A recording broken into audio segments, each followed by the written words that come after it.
Westuhan min Freon, and welcome to yet another video. It has come to my attention that many of my viewers, who are of course fantasy fans and literature aficionados, and who enjoy reading fantasy and watch fantasy films, are not very much versed in the comic book medium, and maybe they have never read any comic book, but they would like to. I have had comments under my videos with the requests.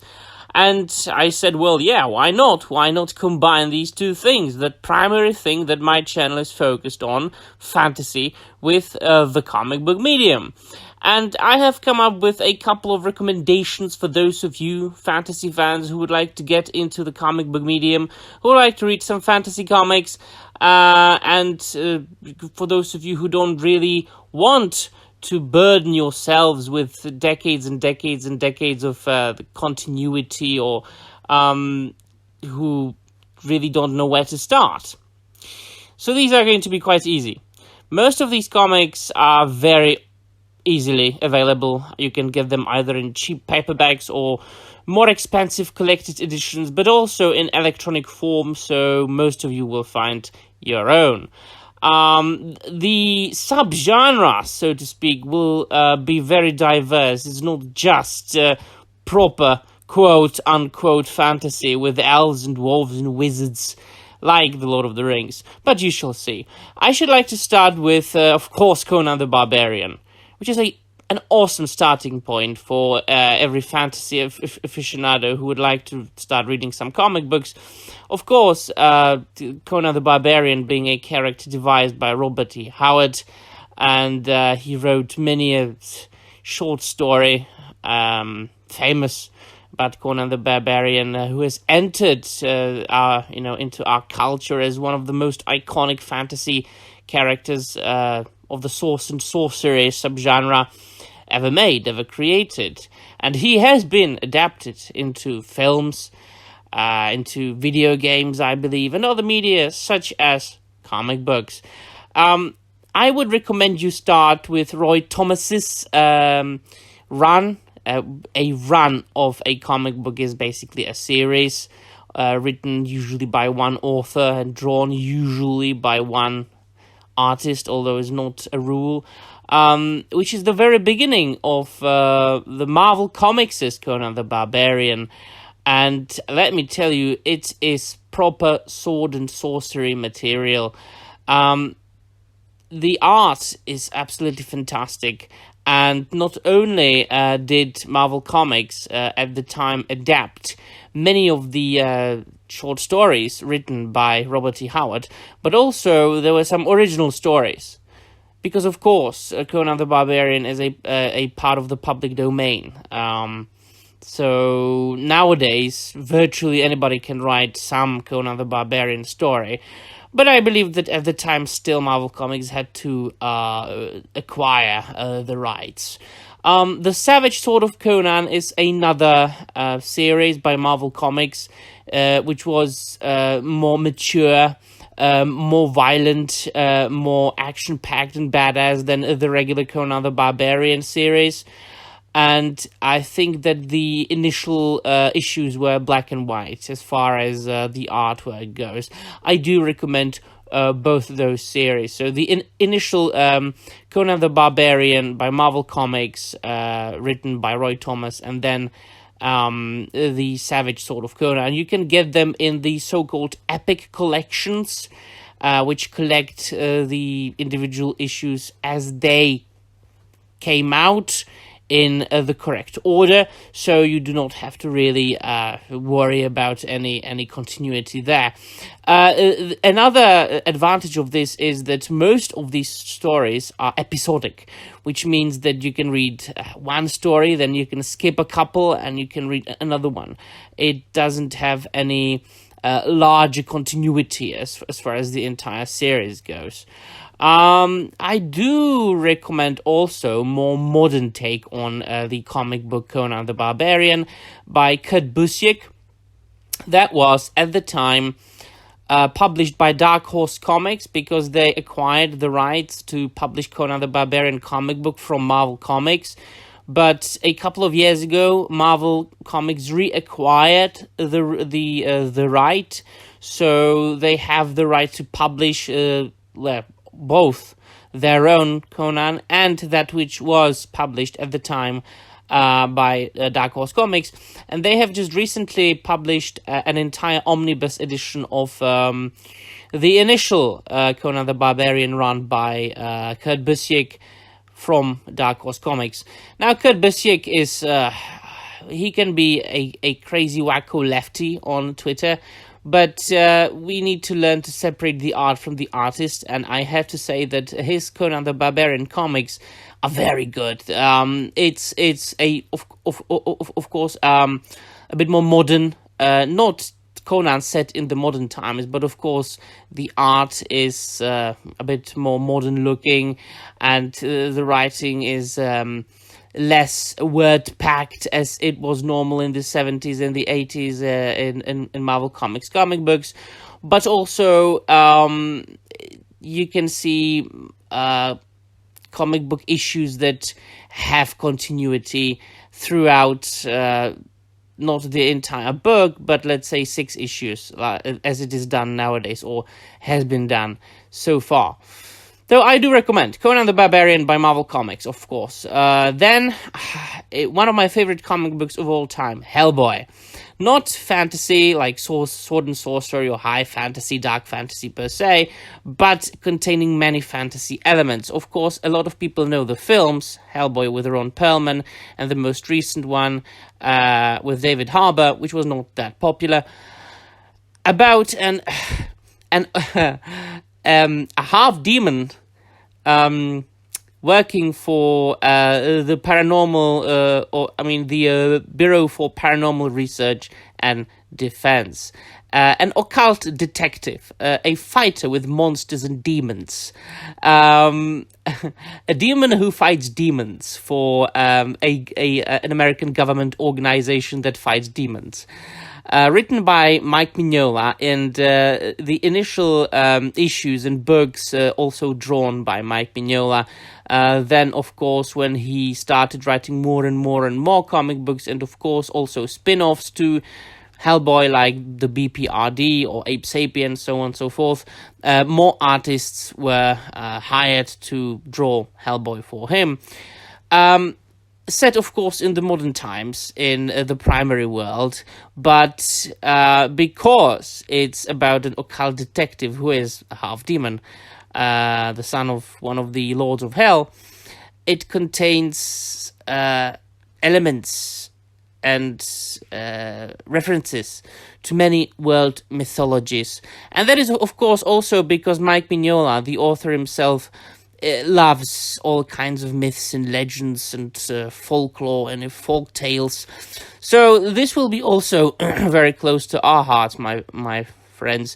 Many elements from Norse mythology and Celtic mythology and Slavic mythology, but also very, very, very many stories which were based on Asian myths, like Japanese myths or African myths, all over the world. Mike Mignola is a very learned man as far as myths and legends go, and he was able to incorporate those bits and pieces of different myths into his stories.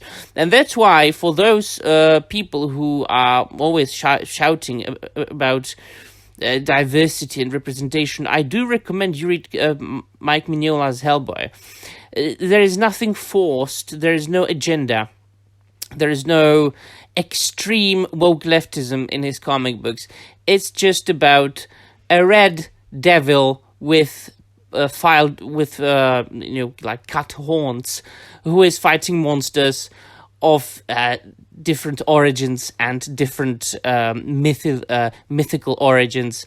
The artwork, especially the initial issues, could appear very simplistic, but let me assure you, Mike Mignola is a master of highlighting that which is important.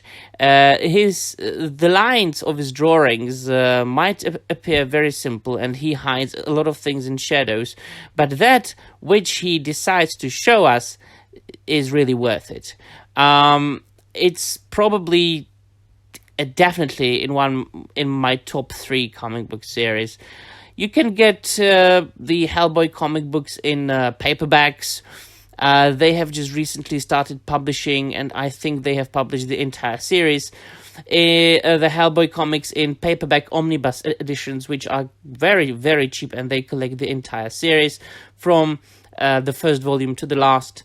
The latest, I think, is Hellboy in Hell, but there are also many spin-offs like Hellboy and the BPRD, which is the Bureau for Paranormal Research and Defense, and did focuses on the other characters from the comic books like Abe Sapien and Liz Sherman and Captain Damio and all the other interesting characters.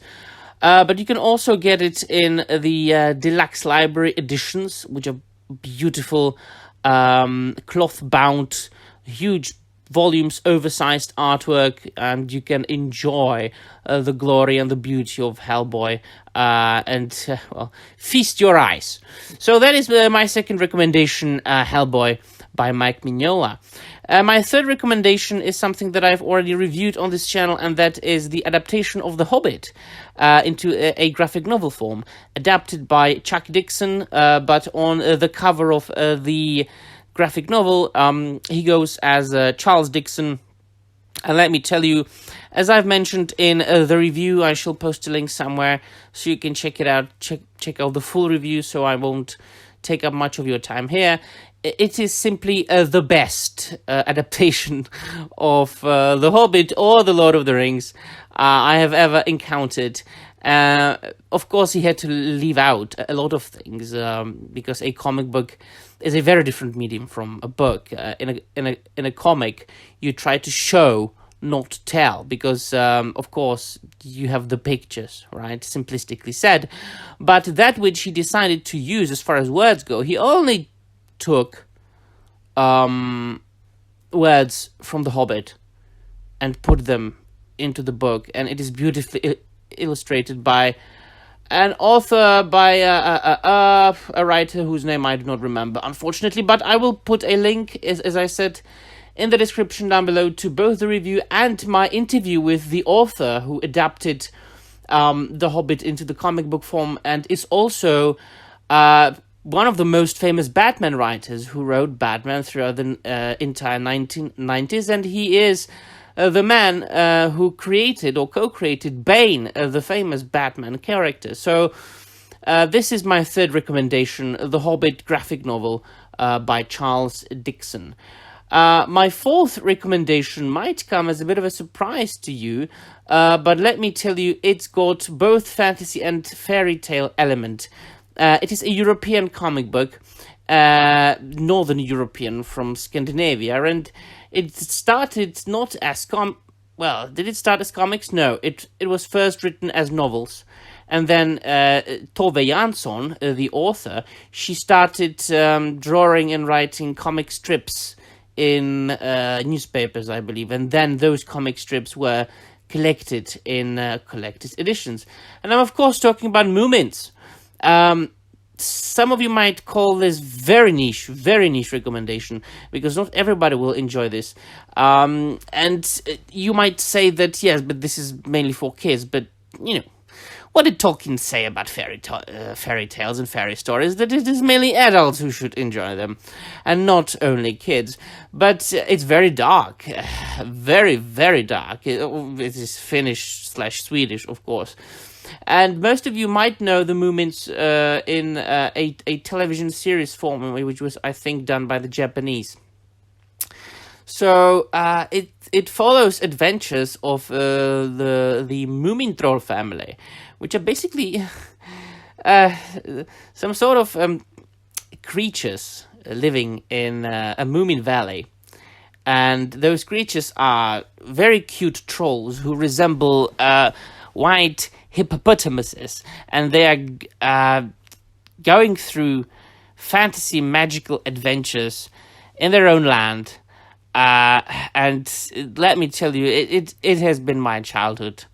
My life. It was my childhood, but I grew up on it when I was a little kid. But I reread some of the collected editions of the Moomins even nowadays.